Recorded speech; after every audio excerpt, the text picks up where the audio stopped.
the latest work I have been developing with, in collaboration with my fellow PhD colleague Wahesh Kushwa and our supervisor, Professor Gabriel Denicol. So this talk will be based on a paper that I recently realized that I forgot to cite in the presentation. Yeah. So first of all, why are we interested in studying magnetohydrodynamics? So as we know, in different physical systems, for example, in astrophysical applications, we have magnetars that involve very large magnetic fields of the order of 10 to the 15 Gauss, as well as in heavy ion collisions, where we have mostly non-central collisions due to the motion of the spectator protons. We have very large magnetic fields as well, to the order of 10 to the 19 Gauss in this case. And the common thing of these two systems that we need to describe them as fluids as well as to incorporate these magnetic field effects in the description as well. So for that, we must obtain a theory of relativistic magnetohydrodynamics. So how can we do this? So what are the building blocks of a magnetohydrodynamic theory? So first of all, it's hydrodynamics after all, so we need conservation laws. In this case, we're considering a locally neutral, non-resistive, non-magnetizable plasma. So we only have to take care of the conservation of energy and momentum. Right now we have magnetic field effects imprinted also in the form of your energy momentum tensor. And we also need an equation of states, so we must input like the fingerprints of the system that we are describing, which is translated as a relation between the energy density and the pressure, the thermodynamic pressure of your system. So here, in this case, we're considering a ultrarelativistic gas. So we have this rather simple equation of states. So the energy density is 3 times the thermodynamic pressure. Again, since it's magnetohydrodynamics, we must also take into account the Maxwell's equations, so that govern the dynamics of the electromagnetic field. So we have an equation. We have the Maxwell's equations here as well. And last, we also need equations for the dissipative currents. So what happens is that we have more degrees of freedom than equations. So for closure, we must supplement these equations with relations for our dissipative currents. In this case here, we only have shear stress tensor. So equations for the dissipative currents, it can be obtained by several different ways. For example, you can start with phenomenological calculations from the second law of thermodynamics. You can also go through macroscopic calculations, in particular using kinetic theory. And this is what we'll be focusing on this talk. So a few different approaches to address the description of a system, of a magnetofluid dynamical system. So you can consider your traditional Israel-Stewart theory. So you take your the traditional Israel-Stewart theory without effects of magnetic field imprinted in the equations, and then you use the energy momentum tensor that I showed in the previous slides, where you have this magnetic field effects present there. You can also derive a theory, and this has been done in this paper here, taking into account from start the magnetic field effect. So you have this extra contribution here. And one particular thing that is done often is to, in particular in astrophysical applications, is to use the so-called, what we are calling here, the longitudinal approximation for the shear stress tensor, which says that the shear stress tensor can be approximated as only having components parallel to the magnetic field. And for this case, nonlinear causality effects have been carefully investigated by Ian Cordeiro. So in this work here, in this paper here, we are talking about an extension of this formulation here, which was originally done for a single component gas, now to a 2-component gas. Consider a particle with 2 particles with 2 components, 2 species of particles with opposite charges. So to do that from a microscopic point of view, so we start with the Boltzmann equation. So now we have 1 Boltzmann equation for each type of the particles, and their interaction are imprinted here in the collision term. And so we want to solve these Boltzmann equations.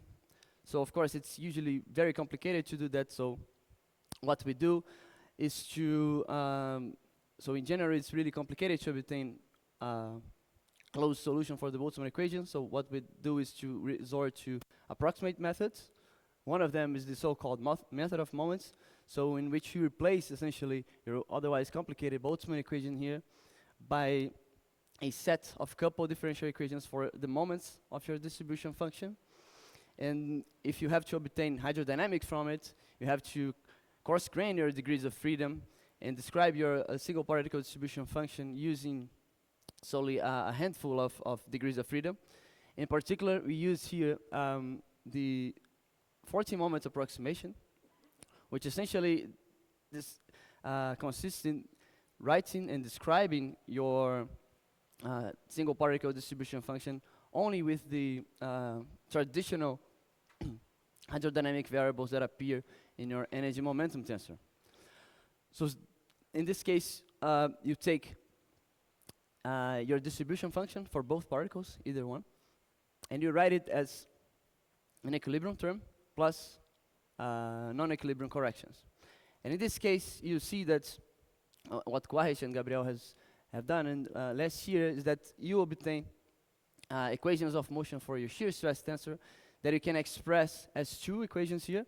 One for the total shear stress tensor, which is the sum of the contributions for each one of the two particles, and also one equation for the what they call the relative shear stress tensor. So it's the difference between the contributions for these two different components, right?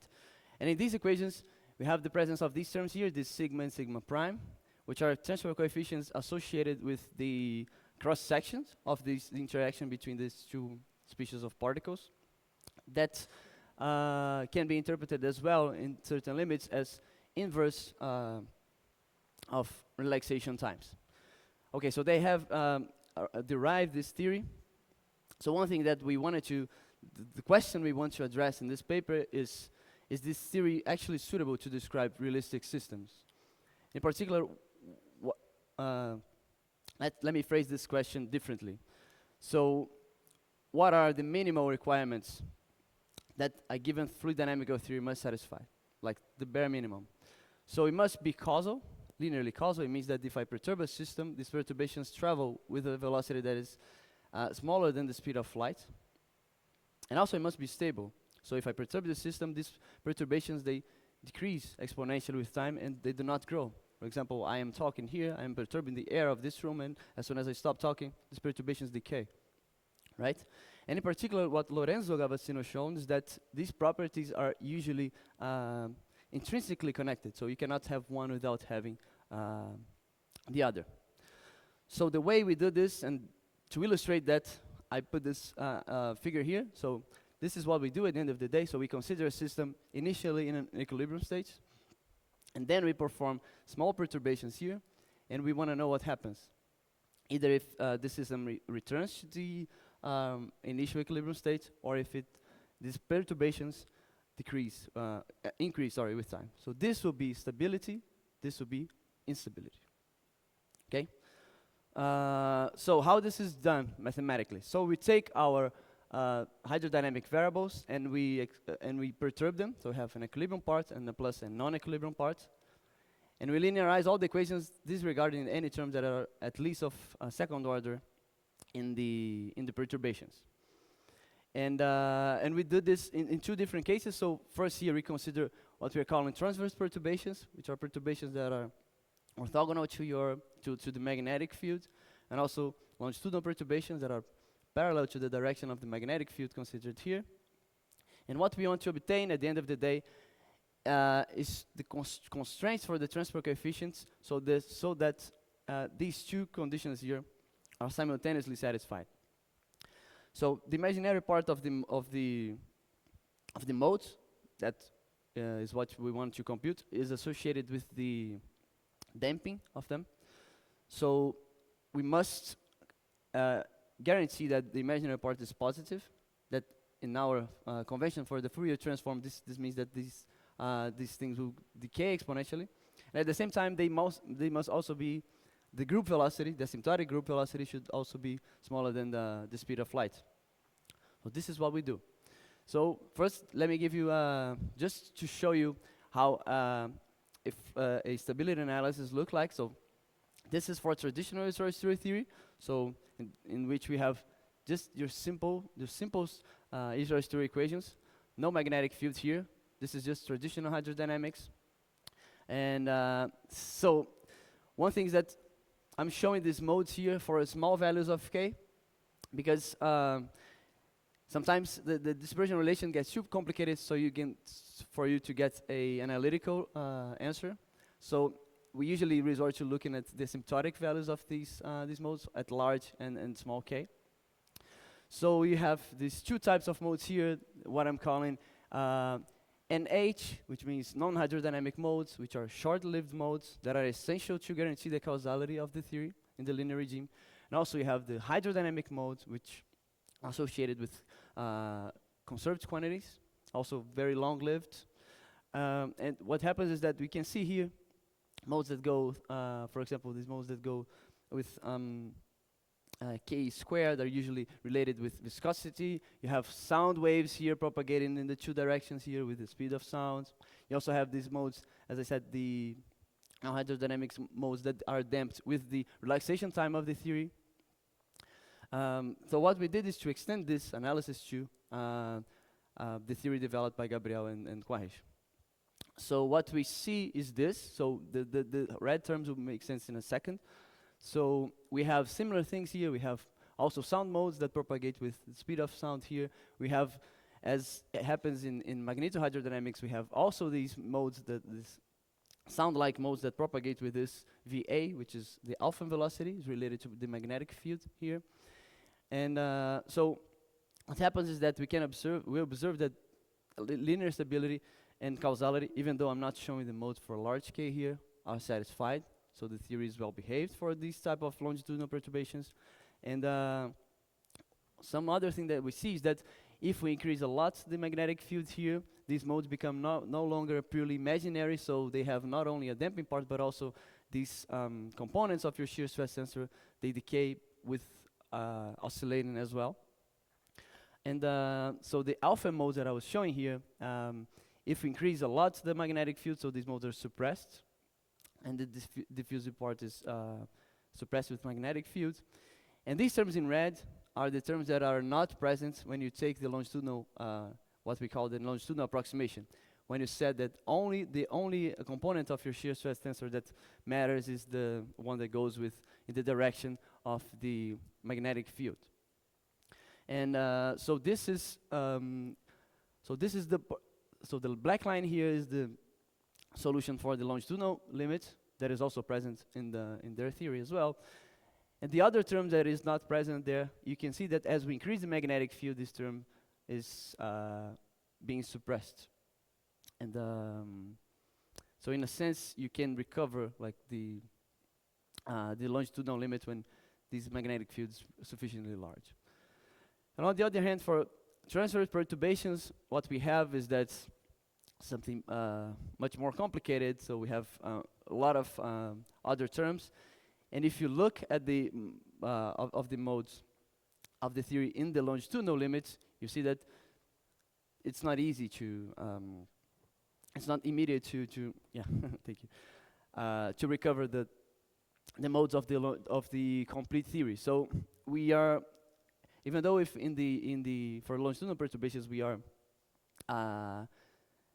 closer to the longitudinal approximation, here is not as close, because also if you look at to these modes at large values of the magnetic field, you see that many of them are actually suppressed, but only in the large magnetic field limits, large magnetic field limits. So this brings me to my summary. So first of all, what we have shown is that the magnetohydrodynamic formulation proposed by Quares, Kuchwa, and Gabriel de Nicole is actually linearly stable and causal. So it passes these minimal requirement tests that we did.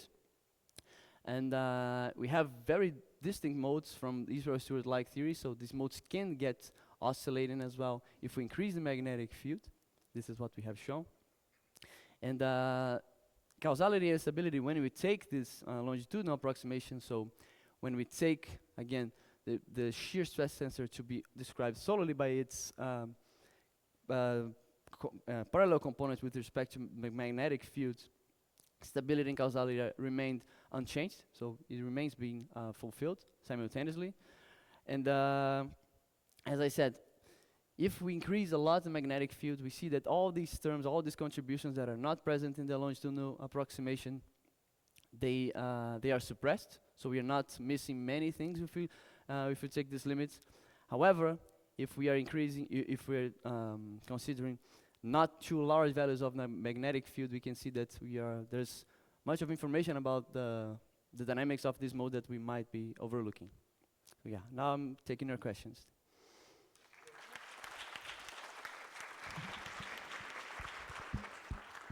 Questions? Igor? A very simple question regarding the equation of state you're using in the calculations. It seems like you were using conformal equation of state, but in the presence of additional energy scale magnetic field, it seems like it cannot be that simple and conformal, and you may have very different effects. Is that even important? I am not completely aware of this.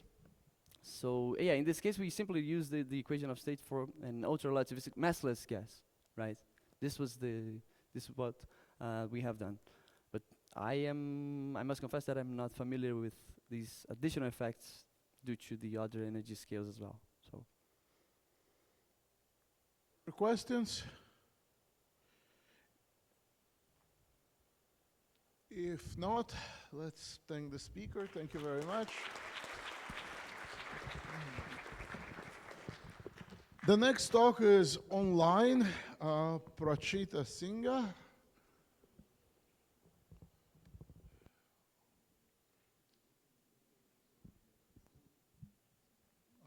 It's on Zoom.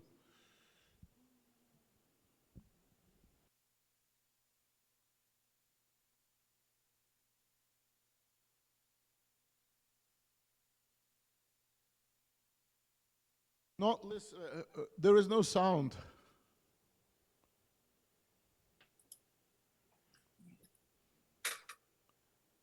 We heard something.